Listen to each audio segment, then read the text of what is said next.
আসসালামু আলাইকুম রহমতুল্লাহি ওয়া বারাকাতুহু। গোলাম মোস্তফা মডেল কলেজ কর্তৃক আয়োজিত আজকের এই অনলাইন ক্লাসে আমি মোহাম্মদ মোবারক হুসাইন, প্রভাষক, ইসলামের ইতিহাস ও সংস্কৃতি বিভাগ, মানব বিভাগের প্রথম বর্ষের সকল শিক্ষার্থীদেরকে আজকের এই অনলাইন ক্লাসে স্বাগত জানাচ্ছি। প্রিয় শিক্ষার্থীবৃন্দ, আজকে আমরা ইসলামের ইতিহাস সংস্কৃতি বিষয়ের প্রথম পত্রের তৃতীয় অধ্যায় থেকে একটা ক্লাস পরিচালনা করব। আজকে আমরা তৃতীয় অধ্যায়ের হযরত আবু বকর রাদিয়াল্লাহু আনহু এর শাসনামলে সংঘটিত রিদ্দার যুদ্ধ নিয়ে আমরা ক্লাসটা পরিচালনা করব। প্রিয় শিক্ষার্থীবৃন্দ, তোমরা জানো 632 খ্রিস্টাব্দে মহানবী সাল্লাল্লাহু আলাইহি সাল্লামের ওফাতের পর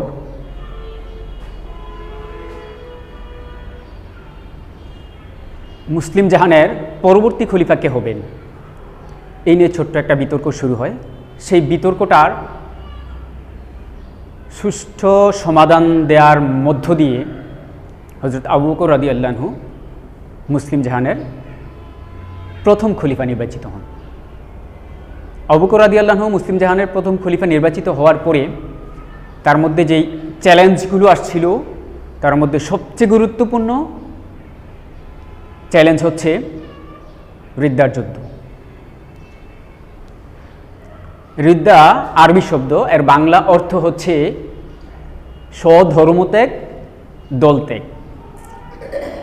অর্থাৎ মহানবী সাল্লাল্লাহু আলাইহি সাল্লামের মৃত্যুর পর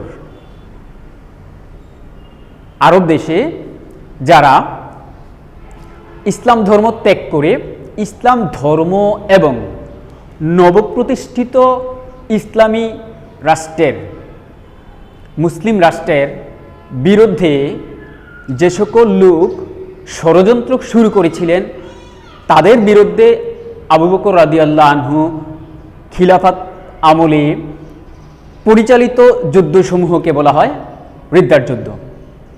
এই রিদ্দার যুদ্ধ সম্পর্কে ঐতিহাসিক উইলিয়াম মুর বলেন, সমগ্র আরব দেশে বিদ্রোহ ছড়িয়ে পড়েছিল, তাদের মধ্যে স্বধর্মত্যাগ এবং বিদ্রোহ শুরু হয়েছিল। আরও একজন ঐতিহাসিক, মুসলিম ঐতিহাসিক পিকি হিট্রি, তিনি বলেন স্বল্পকালীন স্থায়ী আবু বকর রাদিয়াল্লাহু আনহু এর শাসনামল অর্থাৎ খিলাফত কাল 632 থেকে 34 খ্রিস্টাব্দ রিদ্দা বা স্বধর্মত্যাগীদের আন্দোলনের দ্বারা বিবৃত ছিল। আমরা যদি এটার সামারিটা টানতে যাই, সামারিটা হবে এরকম: হযরত মুহাম্মদ সাল্লাল্লাহু আলাইহি সাল্লামের মৃত্যুর পরে আবু বকর রাদিয়াল্লাহু আনহু মুসলিম সাম্রাজ্যের ক্ষমতা গ্রহণ করেন। বিভিন্ন কারণে আল্লাহ রাসূল সাল্লাল্লাহু আলাইহি সাল্লাম এর শাসনামলে যারা ইসলাম ধর্ম গ্রহণ করেছিলেন তাদের মধ্য থেকে অনেকেই আবার আগের ধর্মে ফিরে যান এবং মুসলিম রাষ্ট্রের বিরুদ্ধে, অর্থাৎ আরব সাম্রাজ্যে যে প্রথম মুসলিম রাষ্ট্র প্রতিষ্ঠিত হয়েছিল সেই মুসলিম রাষ্ট্রের বিরুদ্ধে যারা ষড়যন্ত্র করেছিলেন তাদেরকে প্রতিহত করার জন্য আবু বকর রাদিয়াল্লাহু আনহু কর্তৃক যে পরিচালিত যুদ্ধটা, সেই যুদ্ধটাকে বলা হয় রিদ্দার যুদ্ধ। রিদ্দার যুদ্ধের কারণগুলো আমরা একটু দেখব। 1 নাম্বার কারণ হচ্ছে ইসলাম প্রচারের সীমাবদ্ধতা। প্রিয় শিক্ষার্থীবৃন্দ, তোমরা জানো মহানবী সাল্লাল্লাহু আলাইহি সাল্লাম নবুয়ত লাভের পরে যে 23 বছর জীবনী ছিল, সেই 23 বছর তিনি অনেকগুলো যুদ্ধ পরিচালনা করতে হয়েছিল।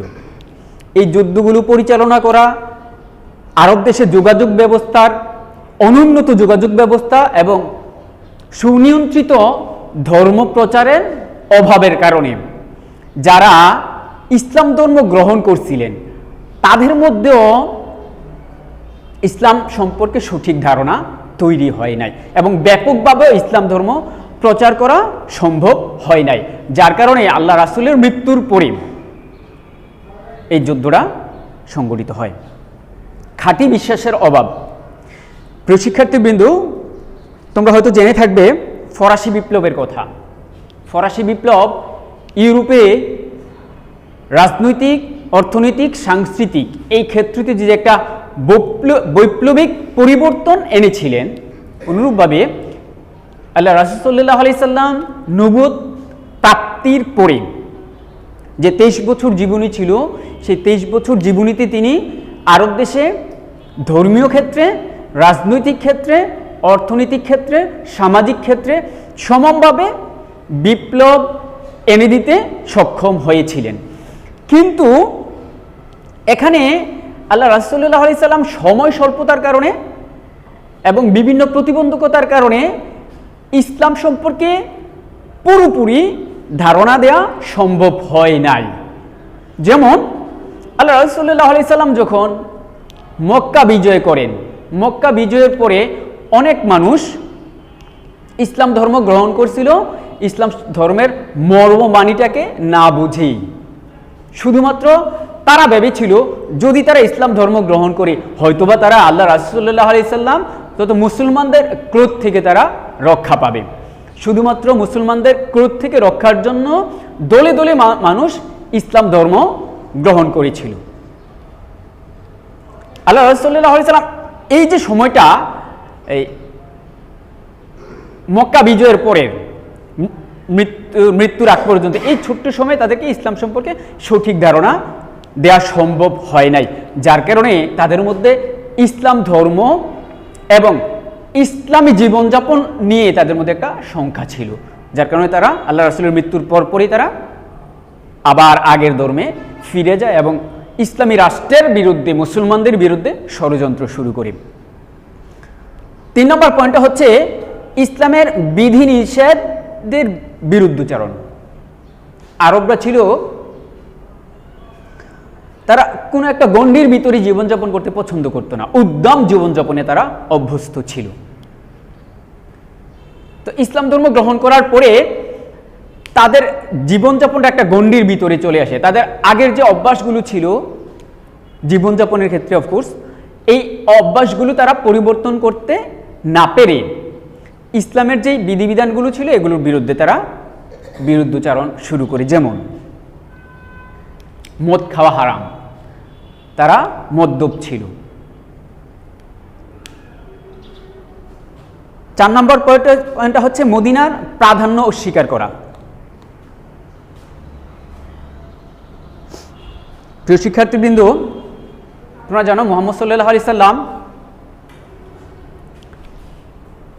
ইসলাম প্রচার যখন মক্কায় শুরু করেন তখন বিভিন্ন মহল থেকে প্রতিবন্ধকতা শুরু হয়। এক পর্যায়ে মুহাম্মদ সাল্লাল্লাহু আলাইহি সাল্লামকে মেরে ফেলার সিদ্ধান্ত গ্রহণ করা হয়। তারপরে আল্লাহর নির্দেশে মহানবী সাল্লাল্লাহু আলাইহি সাল্লাম 622 খ্রিস্টাব্দে মক্কা থেকে মদিনায় হিজরত করেন। মদিনায় হিজরত করার পরে মদিনাবাসী মুহাম্মদ সাল্লাল্লাহু আলাইহি সাল্লামকে আন্তরিকভাবে গ্রহণ করে আল্লাহ রাসূল কর্তৃক আনিত বিধানকে, জীবন বিধানকে তারা মেনে নিতে প্রস্তুত হয়। আল্লাহ রাসূল মক্কা থেকে মদিনা যাওয়ার পরে মদিনার একটা ইসলামী রাষ্ট্র প্রতিষ্ঠা করেন। এই মদিনা যে ইসলামী রাষ্ট্রটা, সেই রাষ্ট্রের প্রাধান্যটা তারা মানতে পারছিল না, যার কারণে এই যুদ্ধটা অনিবার্য হয়ে পড়ে। যাকাত প্রদানে অস্বীকৃতি। আরব দেশে ধনী ব্যক্তিরা, আব্বাসীয় বংশের লোক এবং কিছু বেদুইন যাদের উপর যাকাত ফরজ করা হয়েছিল, এই ব্যক্তিরা তাদের একটা অভিযোগ ছিল তারা সব ইসলামের বিধিবিধানগুলো পালন করবে, শুধুমাত্র যাকাত প্রদান থেকে তারা বন্ধ থাকবে, তারা যাকাত প্রদান করবে না। কিন্তু হযরত আবু বকর রাদিয়াল্লাহু আনহু তিনি চিন্তা করলেন যাকাত হচ্ছে ইসলামের গুরুত্বপূর্ণ ফরজ একটা বিধান, আর আল্লাহ রাসূল কর্তৃক, আল্লাহর নির্দেশে আল্লাহ রাসূল সাল্লাল্লাহু আলাইহি সাল্লাম এই যাকাতটাকে ফরজ করে দিয়েছেন। এই যাকাতটা যখন মক্কার ধনী ব্যক্তিরা যখন দিতে অস্বীকৃতি জানাচ্ছিল, ঠিক তখনই আবু বকর রাদিয়াল্লাহু আনহু তাদের বিরুদ্ধে যুদ্ধ ঘোষণা করেন। অমুসলিম সম্প্রদায়ের ইন্ধন, 6 নম্বর পয়েন্টটা। মহানবী সাল্লাল্লাহু আলাইহি সাল্লাম মক্কা থেকে যখন মদিনায় যান, মদিনা যাওয়ার পরে ইহুদি খ্রিস্টানরা তাকে মদিনাতে স্বাগত জানিয়েছিলেন। তারা ভেবেছিল মহানবী সাল্লাল্লাহু আলাইহি সাল্লাম মক্কায় নির্যাতন সহ্য করে মদিনায় আসছেন, মদিনায় যদি ইহুদি খ্রিস্টানদের ধর্মের লোকেরা তার প্রতি সিম্পিতি দেখা হতো বা মুহাম্মদ সাল্লাল্লাহু আলাইহি সাল্লাম এবং তার অনুসারীরা ইহুদি খ্রিস্টান ধর্মে ধর্মান্তরিত হবে। যখন তারা দেখলেন মহানবী সাল্লাল্লাহু আলাইহি সাল্লাম মক্কা থেকে মদিনায় যাওয়ার পরে তাদের আশাটা নিরাশায় পরিণত হলো, ঠিক তখনই তারা মুসলমানদের বিরুদ্ধে ষড়যন্ত্র শুরু করে। পরবর্তীতে আল্লাহ রাসূল কর্তৃক যখন মক্কা বিজয় হয়, মক্কা বিজয় হওয়ার পরে মক্কা বিজয়ের পরে তারা তাদের ষড়যন্ত্রকে থামিয়ে রাখেনি। পরবর্তীতে যখন আল্লাহ রাসূলের মৃত্যুর পর আবু বকর রাদিয়াল্লাহু আনহু মুসলিম জাহানের খলিফা, ঠিক তখনই ইহুদি খ্রিস্টানরা যারা ইসলাম ধর্ম থেকে ধর্মান্তরিত হচ্ছেন এদেরকে বিভিন্নভাবে ইন্ধন দেওয়া শুরু করছেন মুসলমানদের এবং ইসলামী রাষ্ট্রের বিরুদ্ধে অবস্থান গ্রহণ করার জন্য। সর্বশেষ পয়েন্টটা হচ্ছে নবুয়তের প্রতি অনুদার মনোভাব। প্রিয় শিক্ষার্থীবৃন্দ, আরবের কিছু মানুষ তারা নবুয়তটাকে একটা সম্মানের বিষয় এবং তাদের একটা ইনকামের ব্যবস্থা বলেও তারা এটা মনে করতেন। সেই জন্য তারা বিভিন্ন গোত্র থেকে বিভিন্ন মানুষ নিজেদেরকে নবী বলে দাবি করেন, যদিও বা তারা নিজেরাও জানতো যে হযরত মুহাম্মদ সাল্লাল্লাহু আলাইহি সাল্লাম হচ্ছেন সর্বশেষ নবী, যার পরে আর কোনো নবী আসবেন না। আজকে আমরা যে ক্লাসটা পরিচালনা করছি সেই ক্লাসটা তোমরা ভালোভাবে দেখবে, সেই প্রত্যাশা রেখেই আজকে আমার ক্লাসটাকে শেষ করছি। আসসালামু আলাইকুম, আল্লাহ হাফেজ।